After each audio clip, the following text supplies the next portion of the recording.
Hello everyone, आज हम लोग देखेंगे इंडोप्लाज्मिक रेटिकुलम।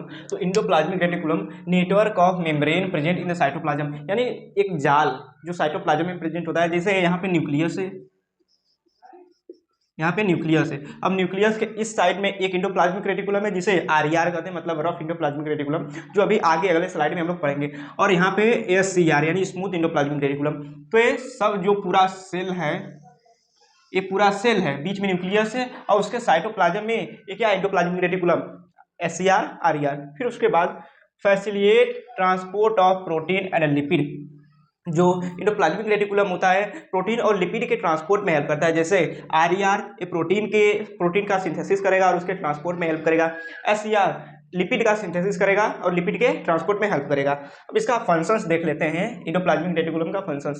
तो it provide space for biochemical activities, यानी इंडोप्लाज्मिक रेटिकुलम में बायोकेमिकल एक्टिविटीज परफॉर्म होते हैं सेल के अंदर। फिर it synthesis protein and lipid, यानी जो आरईआर है मतलब रफ इंडोप्लाज्मिक रेटिकुलम, ये प्रोटीन सिंथेसिस करेगा।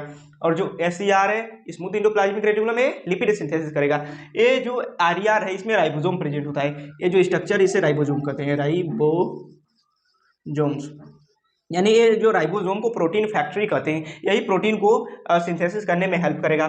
फिर it help in the detoxification of drugs and poisonous substance, यानी जो इंडोप्लाज्मिक रेटिकुलम होता है detoxification of drugs and poisonous substance, यानी ड्रग्स और पॉइजनस सब्सटेंस को रिमूव या डिस्ट्रॉय करने में हेल्प करता है। Help in the transport of material, यानी एससीआर आरईआर जो है प्रोटीन लिपिड को ट्रांसपोर्ट करने में हेल्प करेगा। गिव मैकेनिकल सपोर्ट, यानी इंडोप्लाज्मिक रेटिकुलम यानी एससीआर आरईआर मैकेनिकल सपोर्ट भी प्रोवाइड करते हैं। अब क्या होगा कि इंडोप्लाज्मिक रेटिकुलम दो टाइप में बटेगा, एक तो rough endoplasmic reticulum, second smooth endoplasmic reticulum. और जो रफ इंडोप्लाज्मिक रेटिकुलम होगा it is made up of vesicle. Important है कि रफ इंडोप्लाज्मिक रेटिकुलम वेसिकल का बनेगा।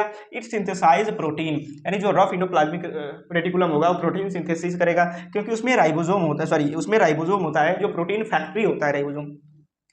Rough endoplasmic reticulum protein synthesis में हेल्प करेगा, जिसमें राइबोसोम प्रेजेंट होगा। Help in the membrane formation, यानी rough endoplasmic reticulum membrane formation में भी हेल्प करता है। लेकिन स्मूथ इंडोप्लाज्मिक रेटिकुलम ये ट्यूब्यूल का बना होता है और लिपिड सिंथेसिस करता है, यानी फैट को सिंथेसिस करता है। आरईआर प्रोटीन को सिंथेसिस करेगा, एसईआर लिपिड को सिंथेसिस करेगा। And ribosome are absent here, यानी आरईआर में राइबोसोम प्रेजेंट है, एसईआर में राइबोसोम एब्सेंट है। In help in detoxification of drugs and poisons, यानी एसईआर जिसका ड्रग्स और पॉइजन्स का डिटॉक्सिफिकेशन में हेल्प करता है। और a help in the membrane formation में हेल्प करता है। जैसे यहाँ पे है एसईआर स्मूथ इंडोप्लाज्मिक रेटिकुलम, यहाँ पे कोई राइबोसोम नहीं है और एसईआर लिपिड सिंथेसिस करता है, ये बीच में न्यूक्लियस है। फिर यहाँ पे आरईआर है, आरईआर के पास राइबोसोम है और राइबोसोम प्रोटीन सिंथेसिस करेगा और प्रोटीन बनाएगा। यहाँ पे राइबोसोम है और ये बाहर वाला सेल वाल है, उसके अंदर वाला सेल मेम्ब्रेन है। तो ये पूरा एक्सप्लेनेशन रहा इंडोप्लाज्मिक रेटिकुलम का। दो टाइप के होते हैं, एसईआर आरईआर। आरईआर में राइबोसोम होता है जिसमें राइबोसोम क्या करेगा, प्रोटीन बनाएगा। एसईआर में लिपिड सिंथेसिस होता है, SER detoxification of drugs and poisons का करता है। एंड जो आरईआर है मेम्ब्रेन फॉर्मेशन में हेल्प करता है, इसमें राइबोसोम प्रेजेंट होता है, प्रोटीन सिंथेसिस करेगा, वेसाइकल का बना होता है। लेकिन एसईआर ट्यूबुल का बना होता है, लिपिड सिंथेसिस करेगा, राइबोसोम एब्सेंट होकर detoxification of drugs and poisons के लिए हेल्पफुल होंगे।